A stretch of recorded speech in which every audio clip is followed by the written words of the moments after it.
வணக்கம். இன்றைய முக்கிய செய்திகள். தமிழ்நாடு அமைச்சரவை விரிவாக்கம் இன்று நடைபெற உள்ளது. மேலும் ஆளுநர் மாளிகையில் இன்று பதவியேற்கும் விழாவும் நடைபெற உள்ளது.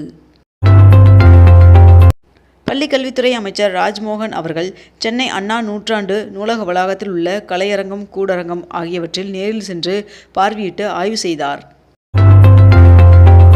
தவேக அமைச்சரவையில் 59 ஆண்டுகளுக்கு பிறகு காங்கிரசிற்கு 2 இடங்கள் ஒதுக்கீடு செய்யப்பட்டுள்ளதாக கே.சி. வேணுகோபால் அவர்கள் எக்ஸ் தளத்தில் அறிவித்துள்ளார்.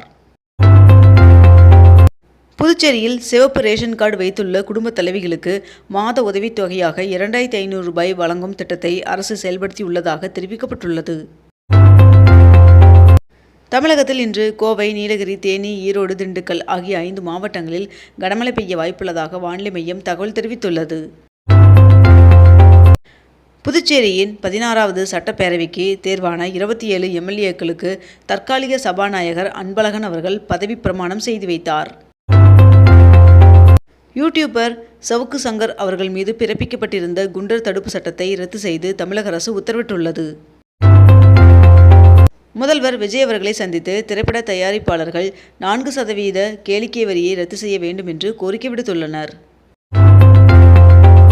தமிழ்நாட்டில் நேற்று அதிகபட்சமாக மீனம்பாக்கத்தில் 108 டிகிரி ஃபாரன்ஹீட் வெப்பநிலை பதிவாகியுள்ளது. டாஸ்மாக் கடைகளில் நிர்ணயிக்கப்பட்ட விலையை விட 10 ரூபாய் கூடுதலாக வழங்கப்படும் கடைகளின் விவரங்களை வழங்க நுண்ணறிவு பிரிவு போலீசாருக்கு உத்தரவிடப்பட்டுள்ளது. தமிழகத்தின் நலன் காக்க மேலும் அதிகமாக உழைப்போம் என்று திமுக தொண்டர்களுக்கு அக்கட்சியின் தலைவர் மு.க. ஸ்டாலின் அவர்கள் அழைப்பு விடுத்துள்ளார். தமிழகத்தில் மருத்துவம் மற்றும் ஊரக நலப்பணிகள் இயக்கத்திற்காக 2,90,00,000 ரூபாய் மதிப்பில் வாங்கப்பட்ட 40 புதிய ஆம்புலன்ஸ் ஜீப்களை தமிழக முதலமைச்சர் ஜோசப் விஜய் அவர்கள் தொடங்கி வைத்து இயக்கி பார்த்தார்.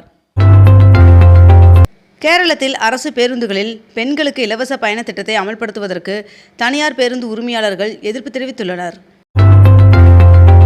மாதாந்திர பராமரிப்பு பணியின் காரணமாக பழனி தண்டாயுதபாணி சுவாமி கோவிலின் ரோப்கார் சேவை வருகின்ற மே 22ஆம் தேதி இயங்காது என்று கோவில் நிர்வாகம் தெரிவித்துள்ளது. தமிழ்நாடு முழுவதும் நிலுவையில் உள்ள சுமார் 4 லட்சம் ரேஷன் அட்டைகளை விரைவில் வழங்குமாறு உணவுத்துறை உத்தரவிட்டுள்ளது.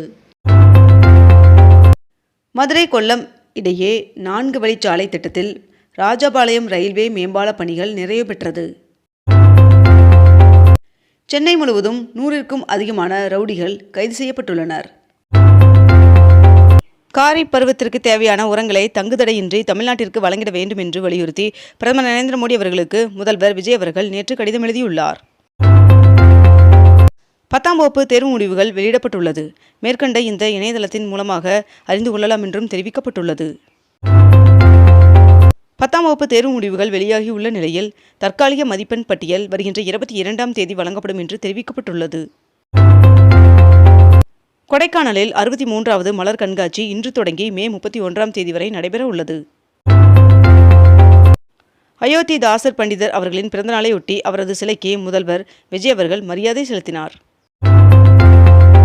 22 கேரட் ஆபண தங்கத்தின் விலை சவரனுக்கு 960 ரூபாய் விலை குறைந்து 1 சவரன் 1,18,000 ரூபாயாகவும் 1 கிராம் 14,750 ரூபாய்க்கும் விற்பனை செய்யப்பட்டு வருகிறது. இதனைத் தொடர்ந்து 1 கிராம் வெள்ளியின் விலை கிராமிற்கு 15 ரூபாய் விலை குறைந்து 1 கிராம் வெள்ளி 285 ரூபாய்க்கு விற்பனை செய்யப்பட்டு வருகிறது. தமிழ்நாடு முழுவதும் உள்ள ரேஷன் கடைகளில் பொருட்கள் தட்டுப்பாடு இன்றியும் முறைகேடுகள் ஏதுமின்றியும் நியாயமான முறையில் மக்களுக்கு வழங்கப்படுவதை உறுதி செய்ய முதலமைச்சர் விஜய் அவர்கள் அதிரடி உத்தரவு பிறப்பித்துள்ளார். தமிழகத்தில் அரசு ஊழியர்கள் லஞ்சம் கேட்டால் புகார் அளிப்பதற்கு மேற்கண்ட இந்த கட்டணமில்லா தொலைபேசி எண்கள் கொடுக்கப்பட்டுள்ளது. மேலும் புகார் அளிப்பவர்களுக்கு 1 லட்சம் ரூபாய் பரிசுத் தொகை வழங்கப்படும் என்றும் தமிழ்நாடு அரசு அதிரடி அறிவிப்பை வெளியிட்டுள்ளது. தமிழகத்தில் 717 டாஸ்மாக் கடைகளை மூடுவதால் ஆண்டிற்கு சுமார் 15,000 கோடி ரூபாய் வருவாய் இழப்பு ஏற்படலாம் என்று தகவல் வெளியாகியுள்ளது. தமிழகத்தில் மாணவர்களின் மன நலனை காக்க நம்முடன் உங்களோடு திட்டத்தை தமிழக அரசு அறிமுகப்படுத்தியுள்ளது. குரூப் VA பணிக்கு தேர்வான சில தேர்வர்கள் குறைபாடு உள்ள சான்றிதழ்களை மீண்டும் பதிவேற்றம் செய்யுமாறு தமிழ்நாடு அரசு பணியாளர் தேர்வாணையம் கூறியுள்ளது. இதற்காக மே 28ஆம் தேதி வரை இறுதி அவகாசம் வழங்கப்பட்டுள்ளது. சென்னை மாநகராட்சி ஊழியர்களுக்கு பயோமெட்ரிக் வருகை கட்டாயமாக்கப்பட்டுள்ளது. இதன்படி காலை மற்றும் மாலை என இருவேளையும் வருகை பதிவு செய்ய தமிழ்நாடு அரசு உத்தரவிட்டுள்ளது. செங்கல்பட்டு அரக்கோணம் இடையே 2வது ரயில் தடம் அமைக்க ரயில்வே அமைச்சகம் ஒப்புதல் வழங்கியுள்ளது. தமிழ்நாட்டில் பேருந்து ஓட்டுநர்கள் பணியின் போது கைபேசி வைத்திருந்தால் கடுமையான நடவடிக்கை எடுக்கப்படும் என்று தமிழ்நாடு போக்குவரத்து கழகம் எச்சரிக்கை விடுத்துள்ளது. ஸ்டாண்டர்ட் சார்ட்டர்ட் நிறுவனம் 7800 ஊழியர்களை பணி நீக்கம் செய்ய திட்டமிட்டுள்ளதாக தகவல் வெளியாகியுள்ளது. மேற்கு வங்கத்தில் பெண்களுக்கு மாதந்தோறும் 3000 ரூபாய் உதவித்தொகை வழங்கும் அன்னபூர்ணா திட்டத்திற்கு அமைச்சரவை ஒப்புதல் வழங்கியுள்ளதாக தகவல் வெளியாகியுள்ளது. பொதுமக்கள் குறைகளை தீர்க்க சிஎம் ஹெல்ப்லைன் அறிமுகம் செய்யப்பட்டுள்ளது. பொதுமக்கள் தங்களது முகவரி உள்ளிட்ட விவரங்களை மை ஆதார் இணையதளம் மூலம் புதுப்பிக்கும் வசதியை மேலும் ஒரு வருடத்திற்கு ஒன்றிய அரசு நீட்டித்தது. 2027ஆம் ஆண்டு ஜூன் 14ஆம் தேதி வரை எந்தவித கட்டணமும் இன்றி ஆன்லைன் வாயிலாக விவரங்களை பொதுமக்கள் புதுப்பித்துக் கொள்ளலாம் என்றும் தெரிவிக்கப்பட்டுள்ளது. லிட்டருக்கு 3 ரூபாய் உயர்த்தினாலும் பெட்ரோல் டீசல் விலையால் தினசரி 750 கோடி ரூபாய் இழப்பு ஏற்பட்டு வருவதாக ஒன்றிய அரசு தெரிவித்துள்ளது. தமிழ்நாட்டில் அம்மா உணவகங்களை புதுப்பித்து சீரமைக்க முதல்வர் ஜோசப் விஜய் அவர்கள் உத்தரவிட்டுள்ளார்.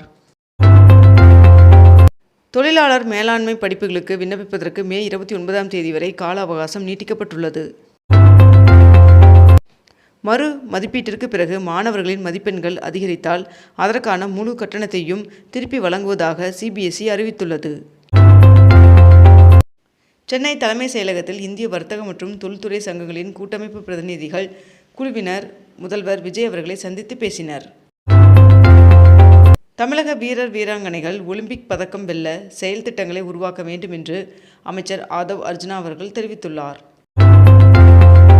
நிலக்கரி இறக்குமதியில் 487 கோடி ரூபாய் முறைகேடு நடைபெற்றது தொடர்பான வழக்குகள் ரத்து செய்யப்பட்டுள்ளதாக தகவல் வெளியாகியுள்ளது.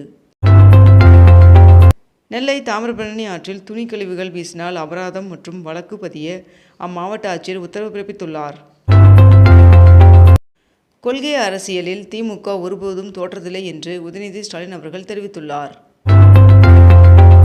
தமிழ்நாட்டில் 1 முதல் 3ஆம் வகுப்பு வரை புதிய பாடத்திட்டம் அறிமுகப்படுத்தப்பட உள்ளது. நீர்பிடிப்பு பகுதிகளில் மழை இல்லாததால் பெரியாறு அணைக்கு நீர்வரத்து சரிந்துள்ளது. மும்பை அகமதாபாத் இடையே அமைய உள்ள இந்தியாவின் முதல் புல்லட் ரயிலின் அதிகாரப்பூர்வ மாதிரி வடிவத்தை ஒன்றிய ரயில்வே அமைச்சகம் டெல்லியில் வெளியிட்டது. தமிழகத்தில் பள்ளிகள் 1 முதல் 3ஆம் வகுப்பு வரை ஜூன் 4ஆம் தேதியும் பிற வகுப்புகளுக்கு ஜூன் 1ஆம் தேதியும் பள்ளிகள் திறக்கப்படும் என்று தமிழ்நாடு அரசு தெரிவித்துள்ளது. அம்மா உணவகங்களை புதுப்பித்து சீரமைக்க முதலமைச்சர் விஜய் அவர்கள் உத்தரவிட்டுள்ளார். இத்துடன் இன்றைய தலைப்புச் செய்திகள் நிறைவடைகின்றன. மேலும் இதுபோன்ற அண்மை தகவல்களை உடனுக்குடன் தெரிந்து கொள்ள அக்னிபூ சேனலை சப்ஸ்கிரைப் செய்து கொண்டு தொடர்ந்து இணைந்திருங்கள். நன்றி, வணக்கம்.